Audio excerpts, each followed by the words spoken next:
కదా మన యేసయ్య ఎంత గొప్ప దేవుడు కాబట్టి ఆయన బిడ్డలుగా మనం ఎలా ఉండాలి?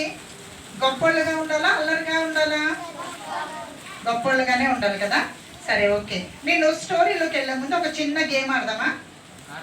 ఎంతమందికి ఇష్టం గేమ్స్ అంటే? నాకు కూడా ఇష్టం అక్క. మీకు కూడా అన్య? ఓకే అన్య. ముందుగా మనం ఒక చిన్న ప్రార్థన చేసుకొని గేమ్ ఆడుకొని అప్పుడు డివోషన్లోకి వెళ్దాం, ఓకేనా? ప్రార్థన అంటే ఏం చేయాలి? ప్రార్థన అంటే 3 సూత్రాలు ఉంటాయి. ఫస్ట్ది మోకరించడం, రెండోది చేతులు జోడించటం, మూడోది కళ్ళు మూసుకోవటం.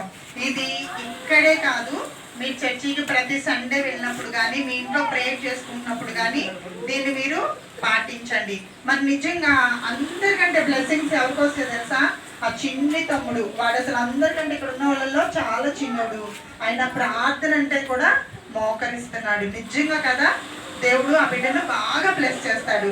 ఓకే, అందరూ ఒకసారి కళ్ళు మూసుకోవాలి. ఇంకెవ్వరు కళ్ళు విప్పి చూడకూడదు. మనం ఒక్కటే అనుకోవాలి, యేసయ్యా నేను నీ ఒడిలో ఉన్నానయ్యా, నువ్వు నాతో మాట్లాడు ప్రభు అని చెప్పి అనుకోవాలి. కానీ ఎవరు పక్కన మాట్లాడకూడదు. కళ్ళు తెరవకూడదు. మీరు కళ్ళు మూస్తేనే సాతాను పరారైపోతాడు. కళ్ళు తెరిసి అలా నన్ను చూస్తున్నారు ఇక్కడ ఇంకా కొంతమంది అక్కలు. కళ్ళు ముయ్యాలి. అన్నయ్యలు అయితే ఇంకా బాగా కళ్ళు తెరిచి చూస్తున్నారు. కళ్ళు ముయ్యాలి, అందరూ కళ్ళు ముయ్యాలి. మీరందరూ కళ్ళు మూస్తేనే నేను స్టోరీ చెప్పడం స్టార్ట్ చేస్తాను. ప్రార్థన చేసి అందరు కళ్ళు ముయ్యాలి. ఒక్కళ్ళ కళ్ళు తెరిచినా నేను స్టార్ట్ చేయను.